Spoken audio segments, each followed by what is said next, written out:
बार फिर से आपका अपने YouTube channel GS class by Azad sir में हार्दिक स्वागत है। प्यारे विद्यार्थियों, आज हम लोग आपदा प्रबंधन से संबंधित जितने भी VVI ऑब्जेक्टिव टाइप के क्वेश्चन जो कि आपके एग्जाम के दृष्टि से काफ़ी इम्पोर्टेंट है, उन तमाम तरह के प्रश्नों को हम लोग इस वीडियो में जानेंगे। यानी इस वीडियो में हम लोग आग लगी की घटना से, बाढ़ के बारे में, आतंकवाद से जुड़ी हुई, भूकंप से जुड़ी हुई और सुनामी से जुड़ी हुई तथा सांप्रदायिक दंगे यानी विभिन्न प्राकृतिक और मानव जनित जो आपदाएं हैं उनसे संबंधित जो भी VVI ऑब्जेक्टिव आपके एग्जाम के दृष्टि से जो काफ़ी इम्पोर्टेंट है, उन तमाम प्रश्नों को इस वीडियो में हम लोग देखेंगे। तो चलिए हम लोग आज के इस वीडियो को शुरू करते हैं। उसके पहले आपसे एक छोटा सा रिक्वेस्ट है कि अभी तक आप मेरे अगर चैनल को सब्सक्राइब नहीं किए हैं तो प्लीज़ मेरे चैनल को सब्सक्राइब कीजिए और इस वीडियो को अधिक से अधिक लोगों के बीच में क्या कीजिए, शेयर कीजिए। तो चलिए शुरू करते हैं हम लोग आज की इस वीडियो को। तो चलिए आपके सामने पहला क्वेश्चन है, आप क्वेश्चन देख रहे हैं। बताइए, आपको बताना है कि सुनामी कहाँ आती है। बताइए सुनामी कहाँ आती है। 4 ऑप्शन आपके सामने दिया हुआ है। पहला कह रहा है स्थल, दूसरा समुद्र, तीसरा आसमान और डी नंबर इनमें से कोई नहीं। आपको बताना है कि सुनामी कहाँ आती है। तो इसका सही जवाब हो जाएगा ऑप्शन बी, यानी सुनामी कहाँ आती है तो समुद्र में आती है। आइए हम लोग सुनामी से संबंधित कुछ महत्वपूर्ण बातें जानते हैं। देखिए सुनामी क्या है, एक प्राकृतिक आपदा है। सुनामी क्या है आप याद रखेंगे, यह प्राकृतिक आपदा है जो कि समुद्र में उत्पन्न होती है। जब समुद्र में भूकंपें आती है तो जो पानी होता है, जल काफी ऊंचा उड़ जाती है, ठीक, जिसके कारण अगल बगल के जो इलाके होते हैं उन इलाकों में पानी फैल जाता है, जिसके कारण जान और माल दोनों की क्या होती है, क्षति होती है। तो यह काफी नुकसानदेह होता है। तो चलिए हम लोग बढ़ते हैं सुनामी से संबंधित अगले क्वेश्चन की ओर। क्वेश्चन आपके सामने है, पूछ रहा है बताइए सुनामी किस प्रकार की आपदा है। आपको बताना है कि सुनामी किस प्रकार की आपदा है। जैसा कि अभी मैंने आपको बताया, क्या यह वायुमंडलीय आपदा है, यह जलीय आपदा है, या मानवकृत आपदा है, या प्राकृतिक आपदा है। बताइए इसका सही जवाब क्या होगा। तो इसका सही जवाब हो जाएगा बिल्कुल डी नंबर, यानी यह एक प्राकृतिक आपदा है। बढ़ते हम लोग आगे। आपसे पूछा जा रहा है कि सुनामी किस स्थान पर आता है। आपको बताना है सुनामी किस स्थान पर आता है। क्या स्थल, फिर से क्वेश्चन पूछ दिया, कहीं से भी पूछिए घुमा फिरा कर, लेकिन आपको जवाब बिल्कुल सही देना है। बी नंबर समुद्र, सी आसमान, डी इनमें से कोई नहीं। बताइए बिल्कुल इसका जवाब हो जाएगा ऑप्शन बी, यानी सुनामी किस स्थान पर कहाँ आती है तो समुद्र में आती है। बढ़ते हम लोग चौथे प्रश्न की ओर। प्रश्न आपके सामने है, आपको बताना है सुनामी लहर चेतावनी प्रणाली केंद्र की स्थापना कहाँ की गई है। सुनामी लहर से संबंधित जो चेतावनी प्रणाली केंद्र है उसकी स्थापना कहाँ की गई है आपको बताना है। क्या लेह जम्मू कश्मीर में की गई है, कि उड़ीसा में की गई है, या चेन्नई में की गई है, या जयपुर में की गई है। बताइए इसका सही जवाब क्या होगा। तो इसका सही जवाब हो जाएगा चेन्नई, यानी ऑप्शन सी, ठीक, जो कि तमिलनाडु राज्य में स्थित है। यहीं पर चेतावनी प्रणाली केंद्र की स्थापना की गई है। बढ़ते हम लोग अगले प्रश्न की ओर। प्रश्न आपके सामने है, आपको बताना है सुनामी का मुख्य कारण क्या है। आपको बताना है कि सुनामी जो आती है इसका मुख्य कारण क्या है। क्या स्थलीय क्षेत्र में भूकंप का आना, बी नंबर कह रहा है कि महाद्वीपीय में कहीं भी भूकंप का आना, या सी नंबर में कह रहा है कि समुद्र के भीतर भूकंप का आना, या डी नंबर कह रहा है कि इनके अतिरिक्त कोई अन्य कारण है। बताइए अभी जैसा कि मैंने आपको बताया, तो इसका सही जवाब हो जाएगा ऑप्शन सी, यानी समुद्र के भीतर भूकंप का आना सुनामी का क्या है, मुख्य कारण है। मेन रीजन यही है ठीक, बढ़ते हम लोग अगले प्रश्न की ओर। प्रश्न आपके सामने है, आपको बताना है कि सुनामी का प्रमुख कारण है। फिर से पूछ दिया, चलिए बताइए, क्या समुद्र में भूकंप का आना, द्वीप पर भूकंप का आना, सी नंबर कह रहा है कि स्थलीय क्षेत्र पर भूकंप का आना, या डी नंबर इनमें से कोई नहीं। बताइए क्या सही जवाब क्या होगा। तो बिल्कुल ए इसका क्या होगा, सही जवाब होगा। प्लीज इसे आप क्या कीजिए, अन्य बच्चों के बीच भी शेयर कर दीजिए, ताकि इस बार जाकर मैट्रिक में क्या करना है, नैया डुला देना है, बिल्कुल नैया डुला देना है आपको। चलिए बढ़ते हम लोग अगले प्रश्न की ओर। प्रश्न आपके सामने है, बताइए कि सुनामी प्रभावित क्षेत्र में मकानों का निर्माण कहाँ करना चाहिए। आपको बताना है कि वह इलाका जहाँ पर सुनामी आता हो वहां पर कैसे मकानों का निर्माण करना चाहिए। क्या समुद्र के निकट, या समुद्र तट से दूर, या समुद्र तट से दूर ऊंचाई पर, या डी नंबर इनमें से कोई नहीं। बताइए इसका सही जवाब क्या होगा।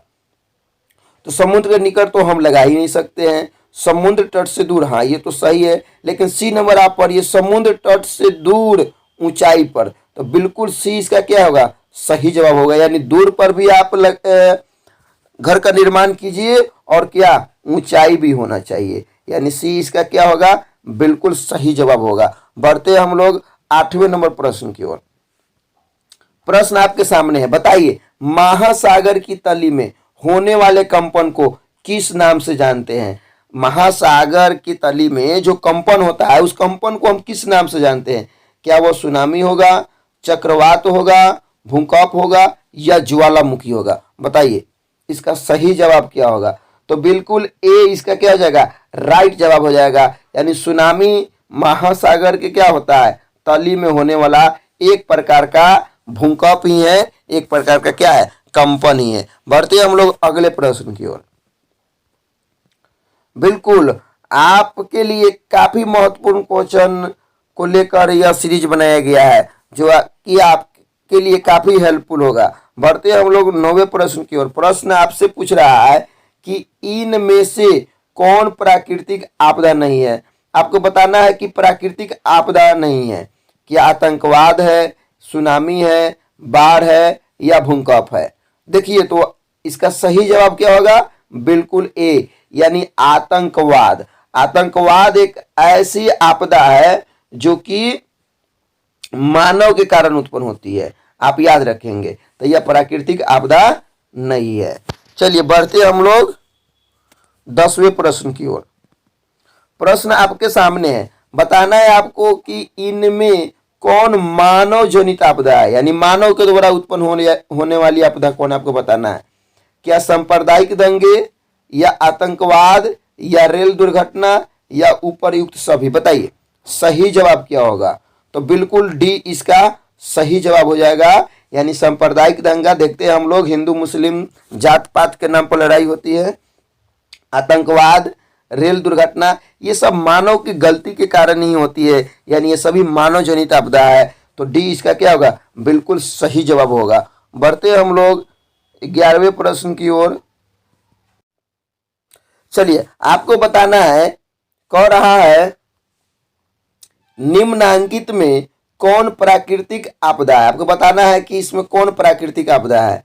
क्या आग लगना, बम विस्फोट का हो जाना, भूकंप का आना, या रासायनिक दुर्घटना। बताइए तो सही जवाब होगा बिल्कुल सी, यानी भूकंप का आना, या क्या है, यह प्राकृतिक आपदा है। ठीक, बढ़ते हम लोग अगले प्रश्न की ओर। चलिए प्रश्न आपसे पूछ रहा है, बताइए सूखा किस प्रकार की आपदा है। आपको बताना है कि सूखा किस प्रकार की आपदा है। क्या सूखा एक प्राकृतिक आपदा है, या मानव जनित आपदा है, या सामान्य आपदा है, या डी नंबर इनमें से कोई नहीं। बताइए सूखा किस प्रकार की आपदा है। तो बिल्कुल इसका सही जवाब होगा ऑप्शन ए, यानी ये भी क्या है, एक प्राकृतिक आपदा है। आइए सूखा के बारे में कुछ जानते हैं। सूखा, देखिए सूखा खास करके जब 75% से वर्षा जिन इलाकों में कम होने लगती है उन इलाकों में सूखा आ जाता है। यानी आप देखते होंगे मिट्टी में दरारें पड़ जाती है, फसल सूखने लगते हैं तब उस सिचुएशन को, उस स्थिति को सूखा कहा जाता है और यह एक प्राकृतिक आपदा है। बढ़ते हम लोग अगले प्रश्न की ओर। प्रश्न आपसे कह रहा है कि निम्न में कौन मानव जनित आपदा है, यानी जो मानव के कारण उत्पन्न हुआ हो। बताइए, क्या सांप्रदायिक दंगा होगा, आतंकवाद होगा, या महामारी होगा, या डी कह रहा है इनमें से सभी। बताइए, बिल्कुल इसका सही जवाब होगा ऑप्शन डी, इनमें से सभी। सांप्रदायिक दंगा अभी बताया मैंने आपको, आतंकवाद के बारे में भी बताया, और महामारी कहीं ना कहीं मानव के भूल के कारण ये कोरोना महामारी भी फैल रही है। चलिए हम लोग बढ़ते हैं आगे। डी इसका क्या होगा, सही जवाब होगा। बढ़ते हम लोग 14वें नंबर प्रश्न की ओर। प्रश्न आपके सामने है, बताइए निम्न में कौन मानव जनित आपदा नहीं है। इसमें आप ध्यान रखेंगे, क्वेश्चन को सही से पढ़ेंगे। बताना है आपको कि इसमें मानव जनित आपदा नहीं है। क्या सांप्रदायिक दंगा होगा, आतंकवाद होगा, रेल दुर्घटना, या डी नंबर इनमें से कोई नहीं। आपको बताना है कि कौन मानव जनित आपदा नहीं है।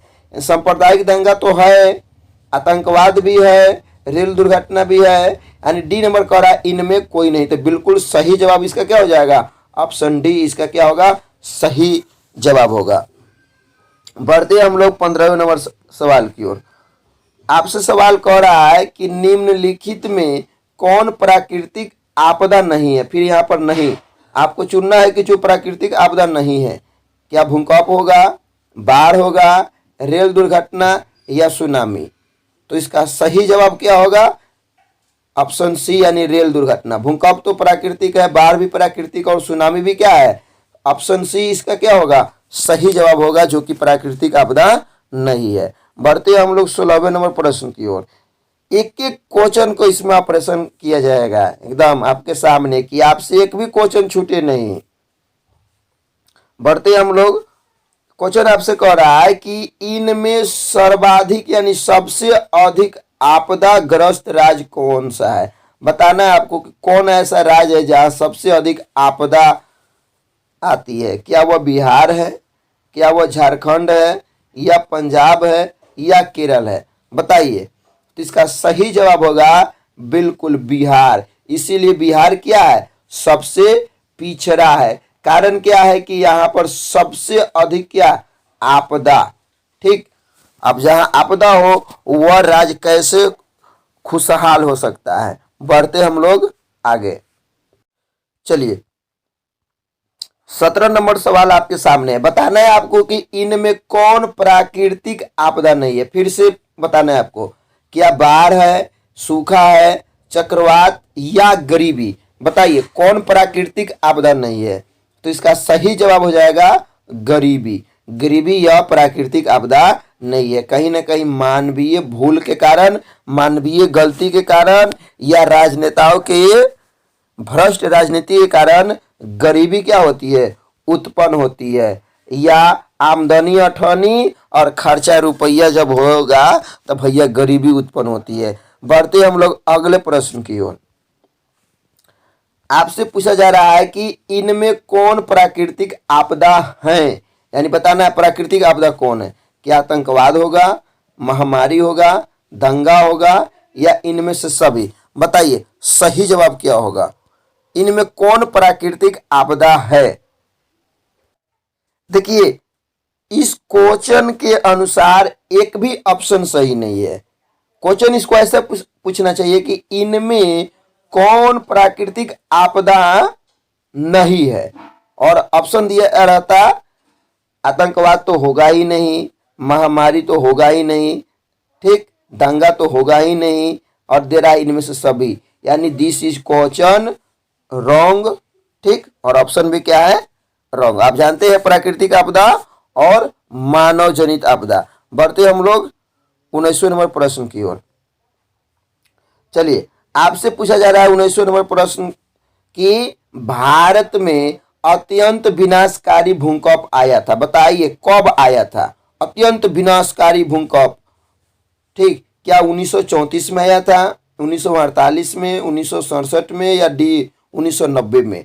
तो इसका सही जवाब होगा 1934 में। आप याद रखेंगे 1934 में भारत के इतिहास में सबसे बड़ी भूकंप आया था। बढ़ते हम लोग आगे। चलिए आपको बताना है कि भूकंप केंद्र के ऊर्ध्वाधर पृथ्वी की सतह पर केंद्र का क्या नाम है। आपको बताना है क्या वह अणु केंद्र होगा, या भूकंप केंद्र होगा, या बाह्य केंद्र होगा, या अधिक केंद्र होगा। बताइए इसका सही जवाब क्या होगा। तो इसका सही जवाब हो जाएगा ऑप्शन डी, यानी अधिक केंद्र। ठीक, चलिए 21वें नंबर प्रश्न की ओर हम बढ़ते हैं। प्रश्न आपके सामने है, पूछा जा रहा है बिहार में विनाशकारी भूकंप कब आया था। अभी आपसे पूछा था कि भारत में, यहाँ पूछ रहा है बिहार में। क्या 1924 में, 1934 में, या 1962 में, या 1927 में। बताइए सही जवाब क्या होगा।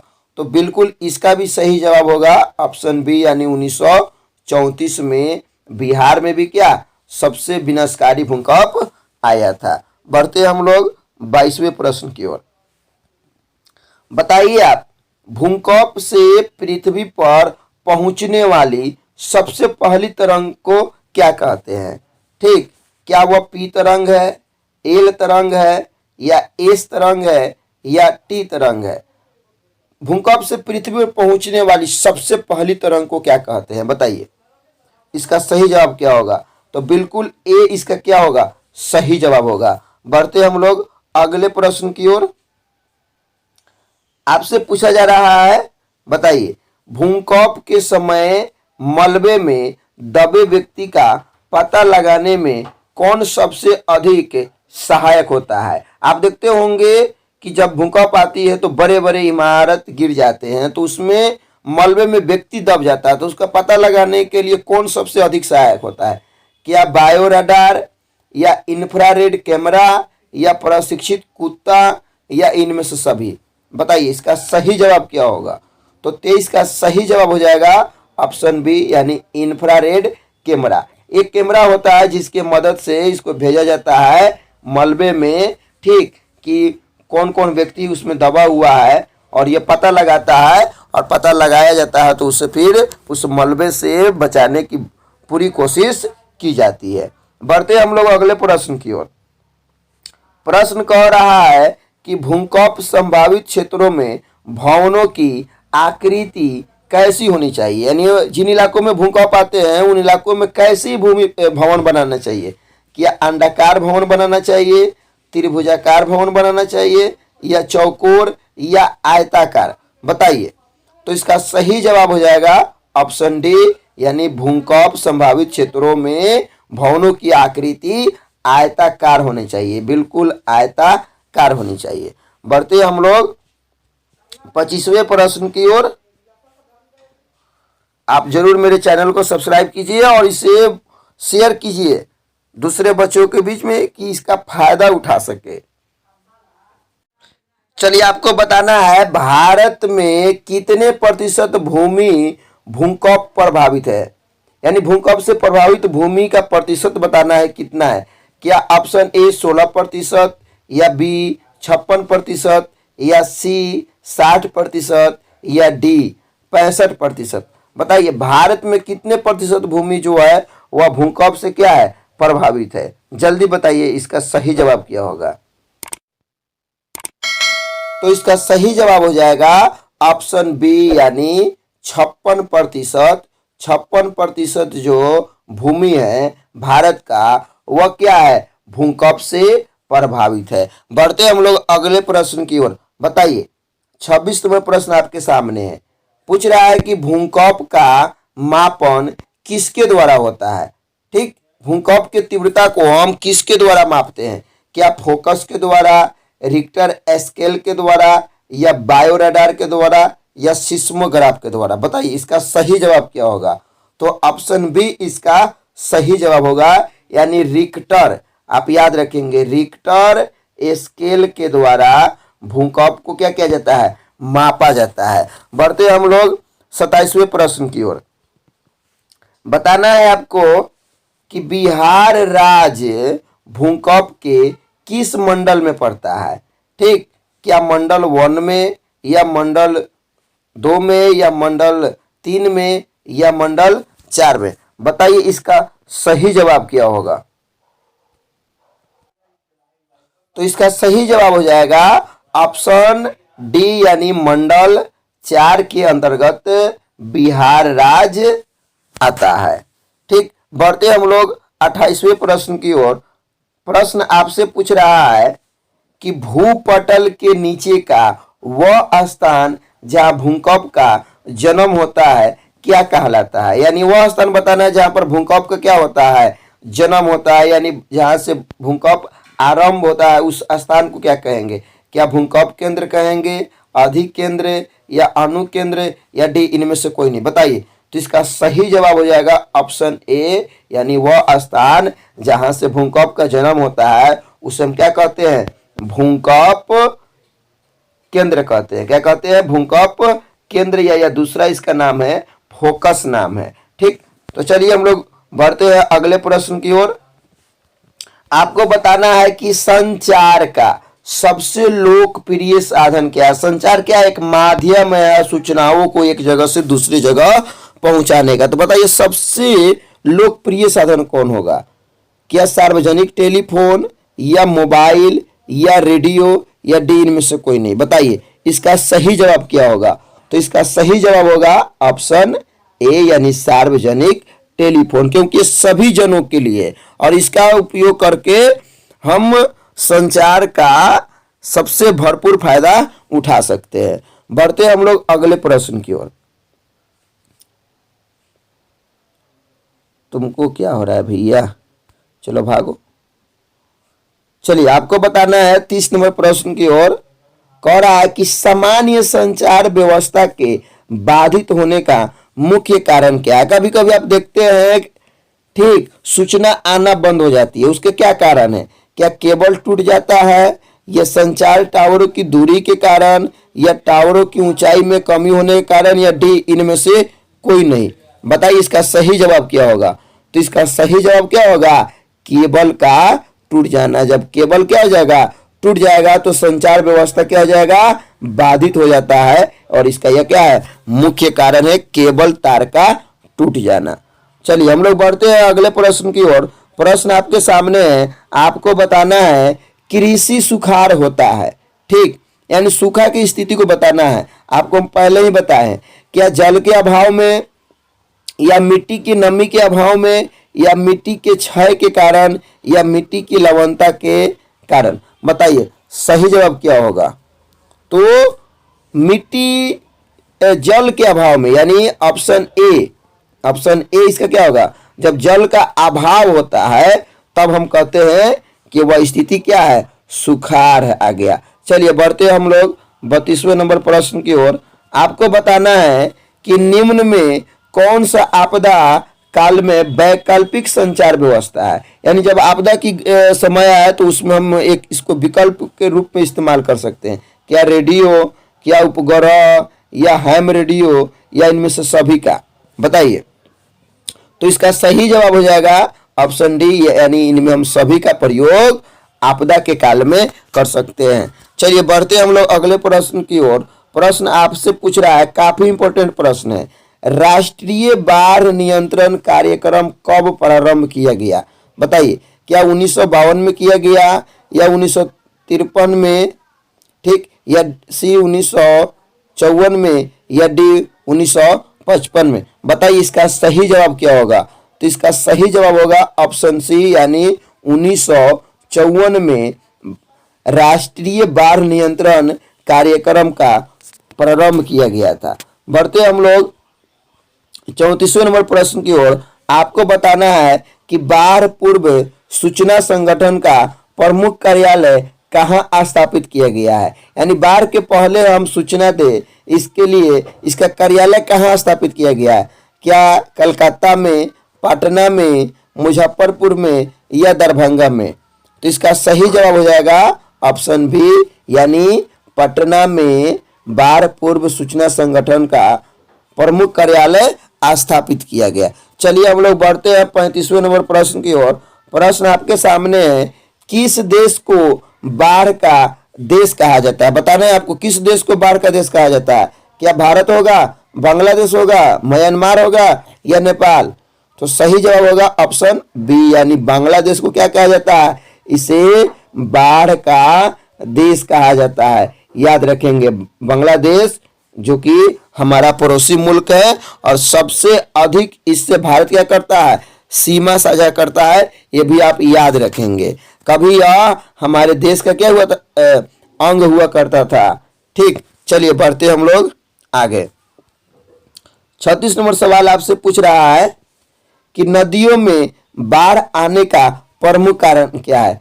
क्यों नदियों में बाढ़ आ जाती है, आपसे सवाल पूछ रहा है। क्या जल की अधिकता के कारण, या नदी के तली में अवसाद का जमाव, या वर्षा की अधिकता, या डी कर रहा है उपयुक्त सभी? तो सही जवाब क्या होगा, बिल्कुल डी होगा, यानी सभी होगा, सभी के कारण बाढ़ आ जाती है। चलिए आपको बताना है कि बाढ़ क्या है। ठीक, भला ये आपसे क्वेश्चन नहीं बनेगा, बिहार के बच्चे बाढ़ के बारे में नहीं जानेंगे। बताइए बाढ़ क्या है, एक प्राकृतिक आपदा है कि मानव जनित आपदा है कि सामान्य आपदा है, या डी इनमें से कोई नहीं? बिल्कुल इसका सही जवाब होगा यह एक प्राकृतिक आपदा है। मछली पकड़े हैं आप बाढ़ में? बिहार के बच्चे अक्सर देखते हैं जब बाढ़ आती है तो मछली पकड़ना शुरू कर देते हैं। चलिए तो बताइए, कह रहा है कि बाढ़ से सबसे अधिक हानि होती है। किसको सबसे अधिक हानि होती है? क्या फसलों को, पशुओं को, या भवनों को, या डी सभी को? बताइए। तो सबसे अधिक हानि क्या होती है? सबको होती है, पशुओं को भी होती है, फसलों को भी होती है, भवनों को भी होती है। ऑप्शन क्या होगा, डी इसका सही जवाब होगा। बढ़ते हम लोग 39वें प्रश्न की ओर। आपसे कह रहा है कि बिहार की किस नदी को बिहार का शोक कहा जाता है? तो ये तो सबको मालूम होगा, क्या गंगा है, कोसी है, गंडक है, या पुनपुन? बिल्कुल बी इसका क्या होगा, कोसी को बिहार का शोक कहा जाता है। क्यों कहा जाता है? क्योंकि यह कोसी बिहार में शोक लाने के काम करती है, दुख लाने का काम करती है। चलिए बढ़ते हम लोग 40वें नंबर प्रश्न की ओर। बिहार राज्य का कितना प्रतिशत जो क्षेत्र है वह बाढ़ से प्रभावित क्षेत्र है? क्या 76% क्षेत्र, 73, 60 या 80? बताइए इसका सही जवाब क्या होगा? तो इसका सही जवाब हो जाएगा ऑप्शन बी, यानी 73% जो क्षेत्र है वह बाढ़ से क्या है, प्रभावित है। चलिए हम लोग बढ़ते हैं 41वें नंबर प्रश्न की ओर। आपको बताना है, कह रहा है कि राष्ट्रीय बाढ़ आयोग की स्थापना कब की गई थी? क्या 1980 में, 1976 में, 1985 में, या 2008 में? तो इसका सही जवाब हो जाएगा ऑप्शन बी, यानी 1976 में राष्ट्रीय बाढ़ आयोग की स्थापना की गई थी। चलिए हम लोग बढ़ते हैं आगे, बिल्कुल रफ्तार में आप याद करते चलिए। आपको बताना है कि बाढ़ के समय हमें निम्नलिखित में किस स्थान पर जाना चाहिए? क्या ऊंची भूमि वाले स्थान पर, गांव के बाहर जाना चाहिए, जहां है उसी स्थान पर रहना, या डी नंबर खेतों में? तो बिल्कुल इसका सही जवाब क्या होगा, ऑप्शन ए, यानी हमें ऊंची भूमि वाले स्थानों पर जाना चाहिए। ऑप्शन ए इसका क्या होगा, सही जवाब होगा। बढ़ते हम लोग 43 नंबर प्रश्न की ओर। आपको बताना है कि कितने प्रतिशत कम वर्षा होने पर किसी क्षेत्र को सूखा घोषित कर दिया जाता है? पहले ही आपको मैंने शुरू में बताया।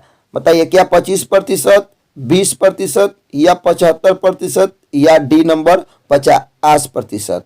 तो इसका सही जवाब हो जाएगा ऑप्शन सी, यानी जब 75% से कम वर्षा होती है तो उस इलाके को सूखाग्रस्त घोषित कर दिया जाता है। चलिए हम लोग बढ़ते हैं आगे। आपके एग्जाम के लिए काफी इंपॉर्टेंट क्वेश्चन है। भोपाल गैस त्रासदी किस प्रकार की घटना थी? ठीक, क्या मानव जनित घटना थी, प्राकृतिक थी, या वायुमंडलीय थी, या डी नंबर इनमें से कोई नहीं? तो आप याद रखेंगे ऑप्शन ए, यानी मानव जनित आपदा थी। भोपाल का गैस त्रासदी, जो कि काफी लोग इसमें क्या हुए थे, उस जहरीली गैस का शिकार हुए थे और लोग क्या हुए थे, मारे गए थे। चलिए हम लोग बढ़ते हैं अगले प्रश्न की ओर।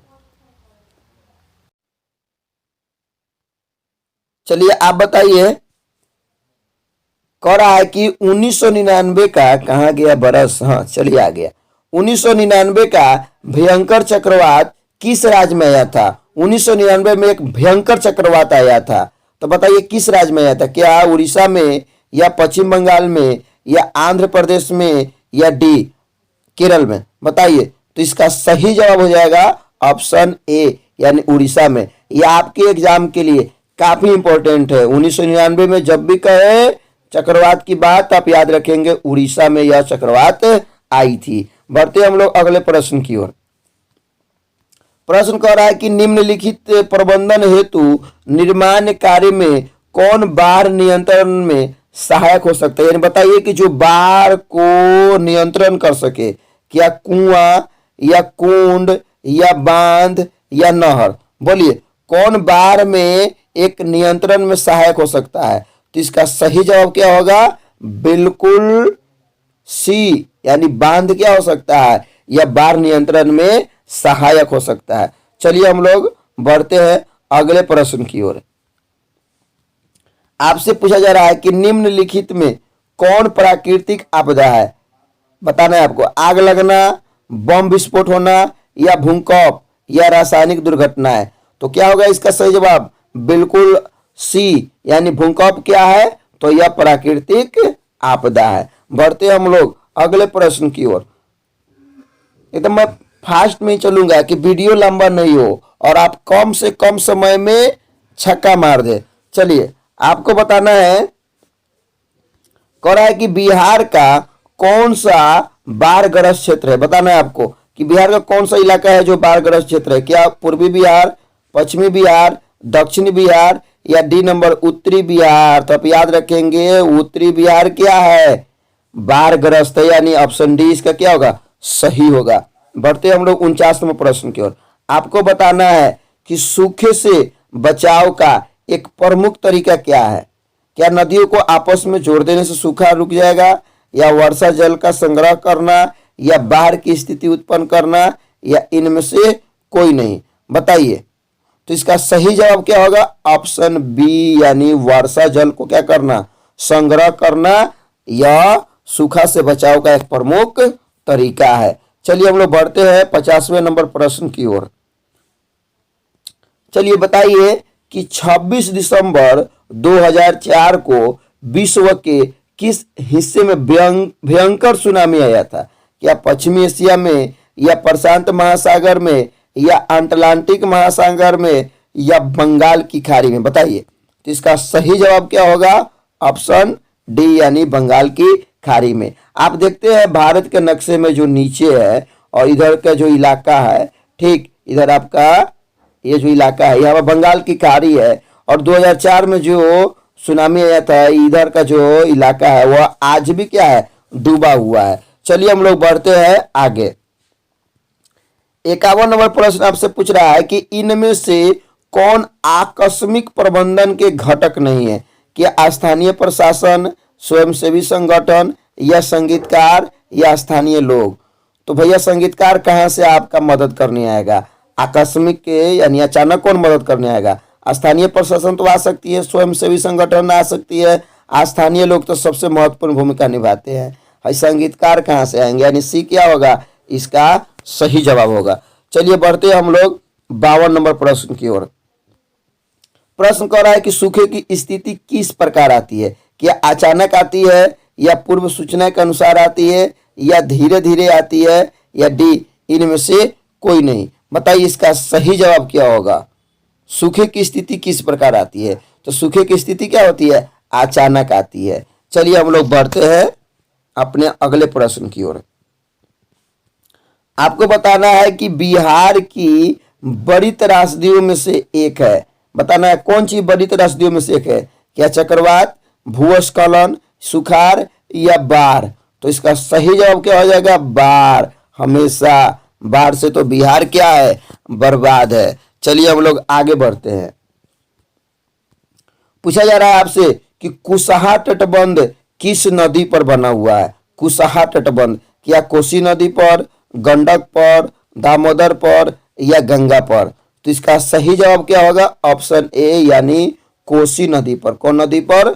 कोसी नदी पर कुशहा तटबंध बना हुआ है। चलिए 55 नंबर प्रश्न की ओर।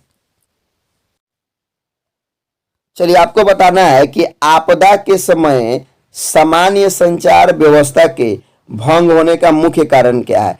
इसके पहले भी इस टाइप का प्रश्न आपके सामने प्रस्तुत हुआ था। बताइए, क्या टावरों के बीच की दूरी अधिक हो जाना, या केबल लाइन का टूट जाना, या टावरों की ऊंचाई कम होना, या डी इनमें से सभी। तो इसका सही जवाब क्या होगा? ऑप्शन बी, यानी केबल लाइन का टूट जाना से क्या होता है, संचार व्यवस्था में बाधा आती है या संचार व्यवस्था भंग हो जाती है। चलिए 56 नंबर प्रश्न आपके सामने। बताना है आपको कि बाढ़ पूर्व सूचना संगठन का प्रमुख कार्यालय कहाँ स्थापित किया गया। तो पहले भी ये क्वेश्चन आपके सामने आया था, क्या पटना होगा, नई दिल्ली होगा, या हैदराबाद, या चेन्नई। बताइए, इसका सही जवाब आप कमेंट में बताइए। प्यारे विद्यार्थियों, इसका जवाब आप कमेंट में बताइए कि इसका सही जवाब क्या होगा। चलिए बढ़ते हम लोग 57 नंबर प्रश्न की ओर। प्रश्न आपसे कह रहा है कि निम्न में कौन सूखे से सबसे अधिक ग्रस्त राज्य है। क्या पश्चिम बंगाल होगा, पंजाब होगा, या गुजरात, या डी उत्तराखंड। बताइए, तो इसका सही जवाब होगा ऑप्शन सी, यानी गुजरात क्या है, निम्न में सबसे क्या है, सूखाग्रस्त है, गुजरात। चलिए हम लोग बढ़ते हैं अगले प्रश्न की ओर। आपको बताना है भूस्खलन वाले क्षेत्र में ढलान पर मकानों का निर्माण क्या है। यह उचित है कि अनुचित है, या लाभकारी है, उपयोगी है। तो इसका सही जवाब क्या होगा? अनुचित। भला ये कौन सा तरीका है कि जहाँ भूस्खलन हो और वहाँ पर आप मकान बनाएंगे। यह पूरा क्या है, अनुचित काम है यह। ठीक, अनुचित, यानी इसका जवाब क्या हो जाएगा? Option B. चलिए बढ़ते हम लोग 59वें नंबर प्रश्न की ओर।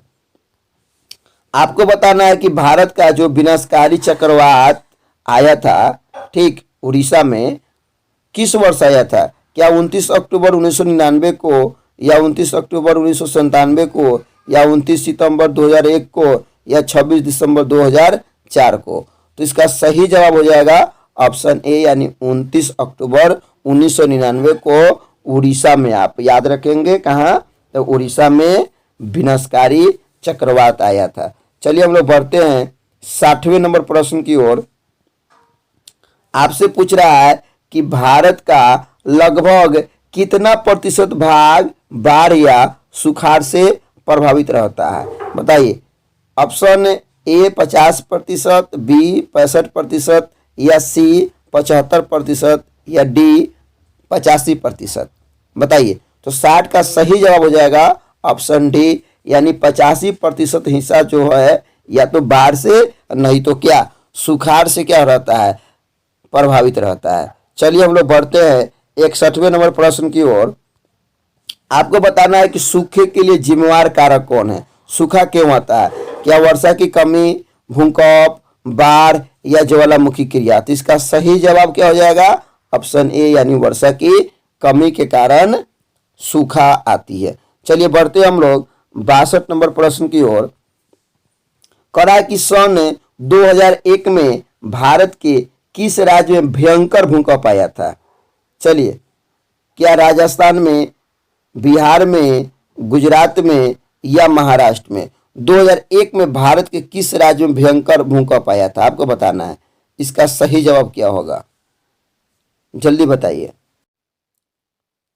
तो इसका सही जवाब क्या हो जाएगा? ठीक, ऑप्शन सी, यानी गुजरात। ठीक, 2001 में भारत के किस राज्य में भयंकर भूकंप आया था, तो आप याद रखेंगे कहाँ, गुजरात। चलिए हम लोग बढ़ते हैं अगले प्रश्न की ओर। आपसे पूछ रहा है कि मानव शरीर में आग से जलने की स्थिति में जले हुए स्थान पर क्या प्राथमिक उपचार करना चाहिए। आपके एग्जाम में एकदम ये छपा हुआ क्वेश्चन है। बताइए, क्या ठंडा पानी डालना चाहिए, गर्म पानी डालना चाहिए, या अस्पताल पहुंचना चाहिए, डी। तो इसका सही जवाब हो जाएगा ऑप्शन ए, यानी ठंडा पानी डालना चाहिए। ए इसका क्या होगा, सही जवाब होगा। बढ़ते हम लोग 64वें नंबर प्रश्न की ओर। प्रश्न आपसे पूछ रहा है कि इनमें से कौन सा कार्य जले हुए लोगों के लिए नहीं करना चाहिए। ठंडा पानी डालना नहीं चाहिए, कि बर्फ डालना नहीं चाहिए, या बर्नौल लगाना नहीं चाहिए, या तेल का लेप लगाना चाहिए। बोले कौन चीज़ नहीं करना चाहिए। तो बिल्कुल इसका सही जवाब हो जाएगा डी तेल नहीं लगाइए। ठीक, जले हुए भाग पर तेल नहीं लगाइए। चलिए हम लोग बढ़ते हैं 65 नंबर प्रश्न की ओर। प्रश्न कह रहा है कि बस्ती में आग लगने पर निम्नलिखित में कौन सा कार्य आवश्यक है, यानी जब आग लग जाए तो कौन सा कार्य आवश्यक है। दरवाजे खिड़की को बंद कर रखना, आग बुझाने की प्रतीक्षा करना, या अग्निशामक बुलाना, या डी नंबर इनमें से कोई नहीं। तो जब आग लगे तो सबसे आवश्यक काम क्या है, आप अग्निशामक बुलाइए, यानी गांव में कहा जाता है पगला गाड़ी। ठीक, अग्निशामक को बुलाइए, यानी इस ऑप्शन सी क्या होगा, सही जवाब होगा। चलिए और इस सेशन का जो लास्ट सवाल है, आखिरी क्वेश्चन जो है, उससे हम लोग मिलते हैं। अब बताइए, आपसे पूछा जा रहा है कि मलबे के नीचे दबे लोगों को पता लगाने के लिए किस यंत्र की मदद ली जाती है। पहले भी क्वेश्चन आपके सामने है, क्या दूरबीन होगा, इंफ्रारेड कैमरा होगा, या हेलीकॉप्टर होगा, या डी इनमें से कोई नहीं। बताइए। तो ये क्वेश्चन मैं आपके लिए छोड़ देता हूं, आप इसका जवाब कमेंट में दीजिए। और इस चैनल को अभी तक अगर आप सब्सक्राइब नहीं किए हैं तो प्लीज़ सब्सक्राइब कीजिए, और इस वीडियो को काफ़ी दूर तक शेयर कीजिए ताकि बच्चे मैट्रिक वाले इसका फ़ायदा उठा सके। तब तक रहने देते हैं हम लोग इतना ही, और फिर से मिलेंगे हम लोग अगले वीडियो में। जय हिंद प्यारे साथियों।